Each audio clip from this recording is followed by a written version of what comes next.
여러분 안녕하십니까? 광주 MBC 뉴스투데이입니다. 먼저 오늘의 주요 뉴스입니다.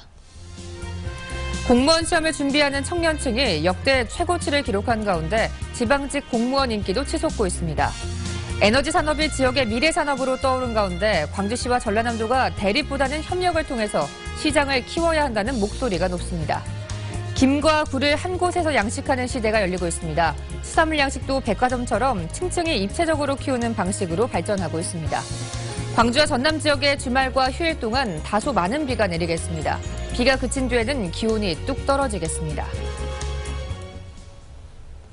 불경기로 좁아진 취업문 탓에 안정적인 공무원에 도전하는 청년들이 역대 최대로 늘었습니다.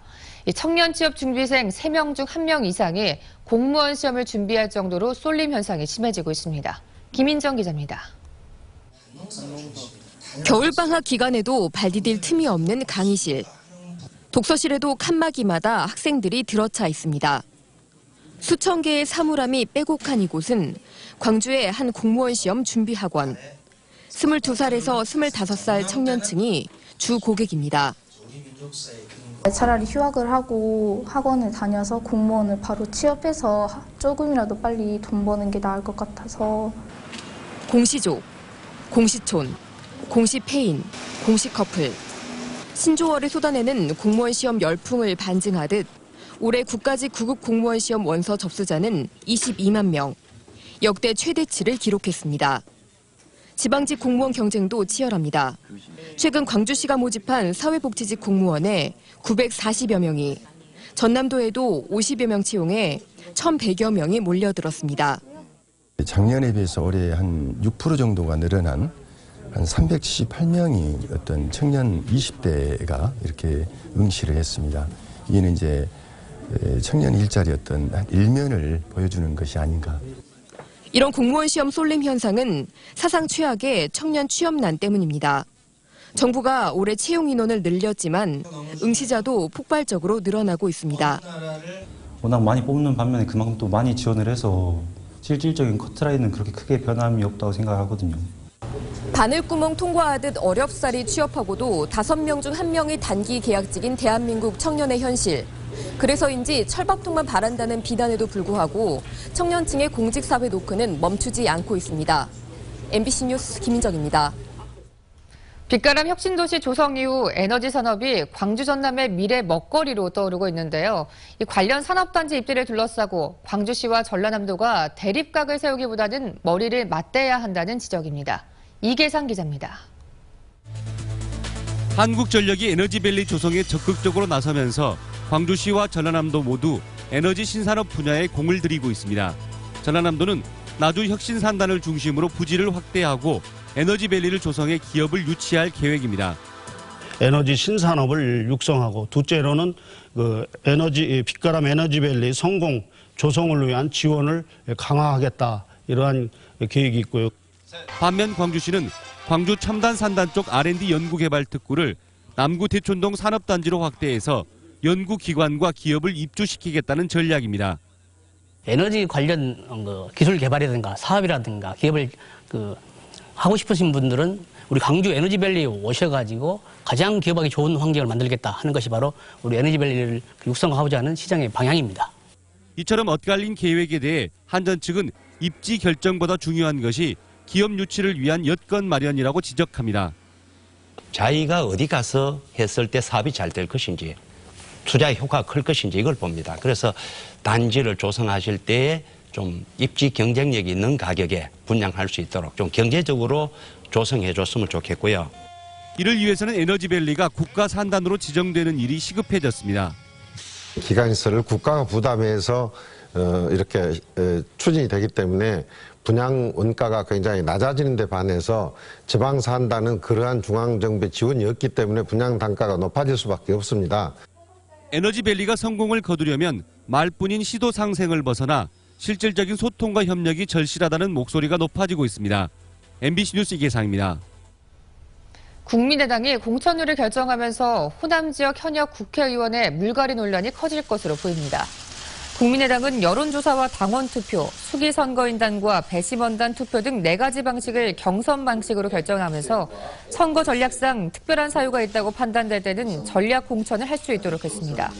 특히 전략 공천과 배심원단 투표는 현역 국회의원들에게 불리하게 작용할 것으로 예상되면서 현역 의원과 공천 혁신을 주장해온 세력과의 힘겨루기가 불가피할 것으로 보입니다.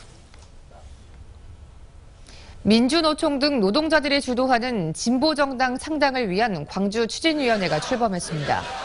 새로운 진보정당 건설을 위한 광주 노동자 추진위원회는 기자회견을 열고 더 많은 노동자와 서민이 새로운 진보정당에 함께할 수 있도록 하겠다고 밝혔습니다. 또 노동자를 대변하는 정당이 없기 때문에 직접 정치에 나서기로 했다며 추진 배경을 설명했습니다. 정부의 개성공단 폐쇄 조치 등으로 남북관계가 경색되면서 전라남도가 추진하는 대북교류 사업에도 차질이 빚어지게 됐습니다. 전라남도는 남북교류기금에서 5억 원의 예산을 마련해 함경북도에 미역과 쌀을 보내는 땅끝 협력 대북교류 사업과 산모 영유아 지원 사업을 추진할 계획이었습니다. 또 올해는 북한과 체육교류까지 추진할 방침이었지만 남북관계 악화로 사업 추진이 잠정 중단될 것으로 보입니다. 5.18의 참상을 전 세계에 알린 독일 언론인 고 위르겐 힌츠페터 씨의 취재기가 영화로 제작됩니다. 5.18 기념재단에 따르면 80년 5월 항쟁 당시 힌츠페터 씨의 행적과 그를 도운 택시기사의 경험담을 다룬 5.18 영화 택시 운전사 제작이 추진되고 있습니다. 영화 택시 운전사는 5.18 당시 외국인 기자를 손님으로 태우고 광주에 간 택시 운전사 이야기를 중심으로 구성이 전개될 것으로 알려졌습니다. 영화 제작진은 주요 배우의 캐스팅 작업 등을 마치는 대로 촬영에 돌입할 계획입니다. 넓다 해도 사실 어민들이 쓸 수 있는 바다 면적은 한정돼 있습니다. 그래서 이 양식장도 이제 백화점처럼 층층이 다른 수산물을 넣어 입체적으로 키우는 시대가 열리고 있는데요. 양현승 기자가 취재했습니다. 김양식용 기둥이 끝없이 세워진 전남 신안군 해상. 썰물 때 김이 햇볕에 노출되고 밀물 때 바다에 잠기는 전통 지주식 양식장입니다. 이곳에서 김뿐만 아니라 굴 양식까지 함께하는 새로운 형태의 양식이 준비되고 있습니다. 굴이 붙어서 지금 자생하고 있죠, 자연산이. 그래서 그 굴을 이렇게 구정 때나 이럴 때 어민들이 이렇게 따다가 집에서 까서 떡국도 써먹고. 그동안 10m가량 양식용 기둥을 갯벌에 박은 뒤 긴발만 설치했지만 기둥과 기둥 사이에 줄을 연결해 굴이 서식할 공간을 마련할 계획입니다. 양식어장 면적을 늘리지 않고 시설비도 줄이면서 바닷속 공간을 입체적으로 활용해 양식 공간을 넓히겠다는 겁니다. 겨울철에는 또 실질적으로 어민들이 크게 그렇게 소득이 없거든요. 김양식 기존 하신 분들이야 있지만은 그래서 그렇게 이제 농한기에 일자리 창출도 되고. 신안군은 전체 6,000헥타르 지주식 김 양식장 가운데 70% 면적에서 김과 굴 혼합 양식이 가능한 것으로 보고 정부에 어업 면허 규칙 개정을 건의할 계획입니다. MBC 뉴스 양현승입니다. 농작물 재해 피해가 없으면 보험료 일부를 농가에 되돌려주는 환급 제도가 벼작물에 도입됩니다. 김승남 국회의원에 따르면 농림축산식품부가 올해부터 벼를 대상으로 무사고 보험료 환급보장 특약을 도입하기로 했습니다. 현재 농작물 재해보험은 농가가 임의로 가입하는 방식인데 1년 단위 소멸성 보험으로 운영되다 보니 재해가 없을 경우 다음 해의 가입률이 크게 떨어지는 현상이 되풀이돼 왔습니다. 전라남도가 세계수산대학 유치 신청을 하지 않은 사실이 밝혀져 수산업계 반발이 이어지고 있습니다. 해양수산부가 세계수산대학 유치 희망 지자체 공모를 한 결과 부산과 제주, 충남 등 3곳이 신청을 했지만 그동안 세계수산대학 유치를 준비했던 전라남도는 유치 신청조차 하지 않았습니다. 전라남도는 전남대 여수 국동 캠퍼스에 세계수산대학을 유치하려고 했지만 한의대 유치를 요구하는 여수시 의회와 여수 시민단체 반대로 신청을 하지 못했다고 해명했습니다. 이순신 대교를 지날 때마다 항만과 교량이 어우러진 멋진 전경, 그냥 지나치기 아쉽다 느끼시는 분들 많으셨을 텐데요. 대교의 광양층 입구를 해상공원으로 조성해 관광 거점화하기 위한 사업이 본격적으로 추진됩니다. 박광수 기자입니다. 주탑의 높이가 해수면으로부터 무려 270m. 두 주탑 사이는 1545m로 국내 최장거리. 이순신대교의 압도적인 전경에 더해 항만 철강산업단지가 광양만 바다와 어우러져 눈을 뗄 수 없게 합니다. 하지만 주변에 관광 기반 시설이 전무해 대교 관광은 대부분 주마간산식 눈요기에 그칠 수밖에 없습니다. 사실은 먹고 좀 쉬는 데인 줄 알고 들어왔는데 그냥 보는 것만 돼 있어가지고 약간 조금 실망했습니다. 대교 개통 이후 해묵은 고민이 되어온 이순신대교 관광 자원화. 민간 투자자가 없어 중단됐던 해상공원 계획에 최근 국비 지원의 길이 열리면서 해결의 물꼬가 트였습니다. 정부의 지역발전 특별회계자금 90억 원에다 시 예산까지 180억 원의 투자 재원이 확보된 겁니다. 여기에 해상공원 예정부지 인근에는 120억 원이 투입되는 해상 보도교량 가설이 이미 시작된 상황. 관찰데크나 다양한 놀이시설에 조명시설을 더해 하룻밤을 머물러 갈 수 있는 관광지구를 만든다는 것이 당국의 보관입니다. 야간에 와서 관광객들이 보고 즐기고 쉬고 갈 수 있는 그런 어떤 야간 명품 도시를 조성한다는데 그런 어떤 의의가 있겠습니다. 광양시는 전국 공모를 거쳐 올해 안에 실시 설계를 모두 마무리한다는 계획이어서 이순신 대교를 활용하는 관광 거점 공원의 청사진이 조만간 모습을 드러낼 전망입니다. MBC 뉴스 박광수입니다.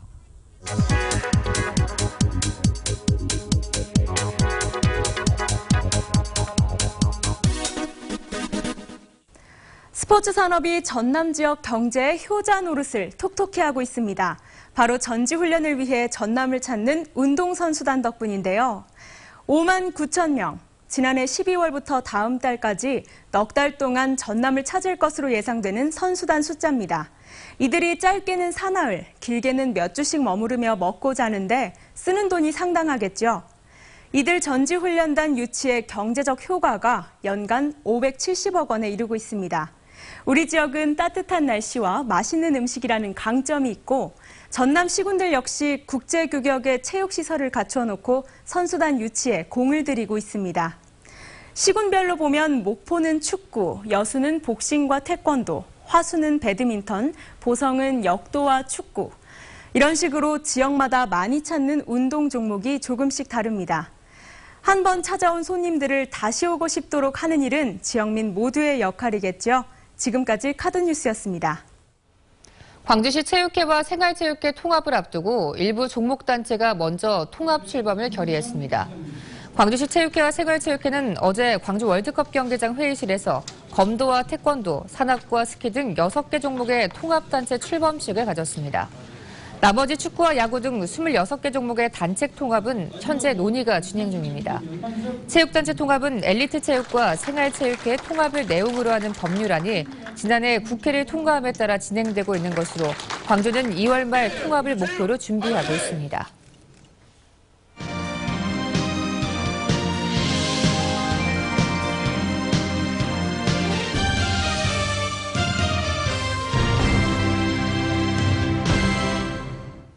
광주 지역 설사 환자의 발병 원인으로는 노로바이러스가 가장 많았습니다. 광주시 보건환경연구원에 따르면 지난해 검사한 설사 환자 검체 중에서 노로바이러스가 검출된 경우가 36%로 가장 많았고 다음은 살모넬라균과 병원성 대장균 순이었습니다. 연구원은 설사를 일으키는 바이러스가 겨울에서 초봄 사이에 왕성하게 활동한다며 개인 위생에 신경 써줄 것을 당부했습니다.